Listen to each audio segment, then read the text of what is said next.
That's right. That's right. It pleases God to make the unrighteous righteous. Why? Because of the boy, the son. And listen, you Christian, if you ain't totally embracing this, you're living, what my pastor say to us all the time, you're living beneath your privilege. Come on now. He taught us for years. You're living beneath your privilege. If you ain't living in this, you ain't embracing it, you're living beneath, it's your privilege now. It's your privilege through Jesus to live in that relationship with God. He would tell us all the time, because somebody would say about being poor and about all this stuff, and the pastor would say, get up and say, listen, there's no hard times in God. And he had a big billfold to prove it.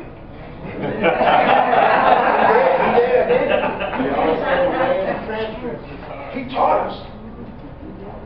He said, listen, you're living beneath your privilege. Listen to me. In any area of our life that we're struggling in, we live beneath our privilege. And here's what it is.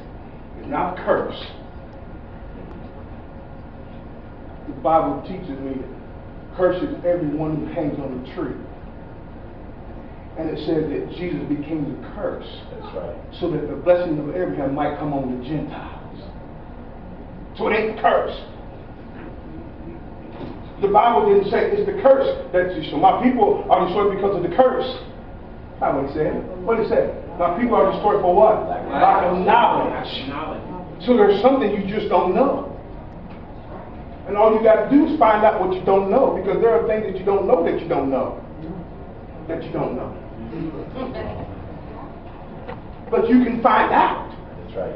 You can begin to go on a search, and next thing you know, you'll find out something that you didn't know. And in that area right there is where things will open up. That's right. It's the lack of knowledge. It ain't the curse.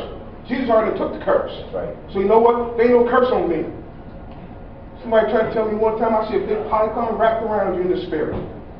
Ain't no python on me. Why? Jesus. You lying to Jesus. And I was telling somebody about that, they said, Paul, you ain't bound like that. Well, you ain't bound? No, you ain't bound. Then they saw something I couldn't see, and the man told me, said, Paul, you ain't bound like that, you free. You don't have to serve in the church and be bound. We don't have to. You can choose to, but you don't have to. Why? Jesus asked the question to the man laying by the pool for 30-something years. Do you want to be made whole? Do you want to be made? Question. Do you want to be whole? You can sit there and hold on to all this stuff. Hold on to madness. Hold on to bullheadedness and all this kind of stuff. Just keep holding on to it. Hold on to it. I'm going to hold on to this. I don't nobody saying I'm going to be this way. Why? Because I ain't this way. And I ain't got nothing to talk about. So I'm going to be like this because why? I'm just bullheaded now. This man. I'm like my father man. My mama man was bullheaded. My daddy man. My grandma man. My mama man. Well, that's way. So that's why I have to. Well, keep it. You don't have to, but keep it.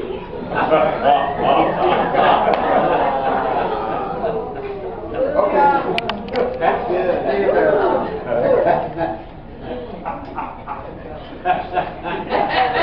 You know how we are. You know how you humans are. Yeah. You know how we humans are. You sit up on my boy. People sit in the church, boy, kind of full of stuff. Hey, I seen God not style. People know.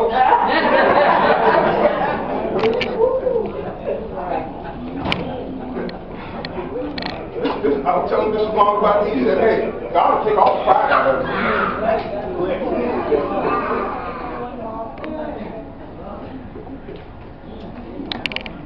Time over for the day.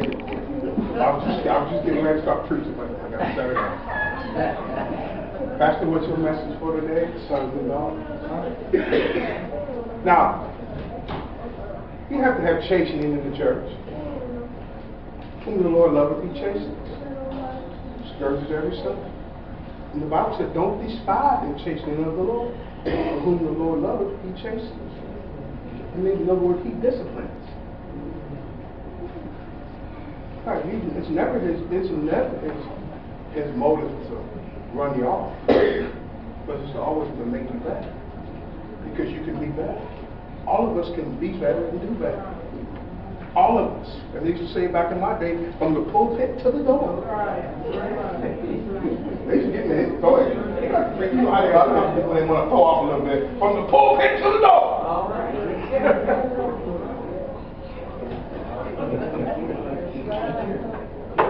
Okay. Sitting around, blowing people. We do it now.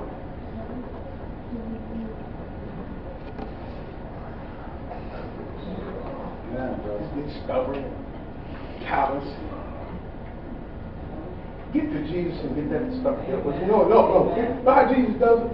He says, listen, this is what I believe. Everybody has birds. You know, you put a little, they used to pick on little cactus or little bird things and put them under saddles. Back in the day with cowboys, cockle birds. Put them under the saddles of the horse. So when the rider gets on, yeah! Listen. A whole lot of us have those plans. And you know what God does? He sends people like sandpaper.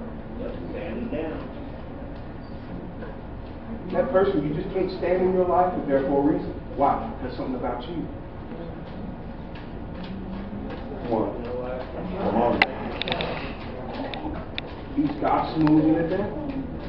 And if you know what? Here's the thing about God. He's long patient. He's long suffering. They just keep putting them in there. God, these people, these guys, you know what? So, God understand. Wait a minute. What's the constant in all of that? You. So guess what? Make other people is you to contact. He's trying to keep that rubber off. God wants to use you for a great mighty work. So he's rubbing it. He sends people like sandpaper to smooth it down. I just want to get that. Oh my God, I can't stand it. He did that. And he did that. And I said, That's the reason why they're there, because you can't stand them. Until you get to the point where you can stand them and they don't bother you. Whatever they say, this like the Sister Claire teaches, like a water on a duck's back, he runs off. They're gonna stay right there. When you get to the point where they don't bother you, guess what? They'll be gone so fast you won't even know they're gone. You have to think about it. Christians, us Christians, done. Servers today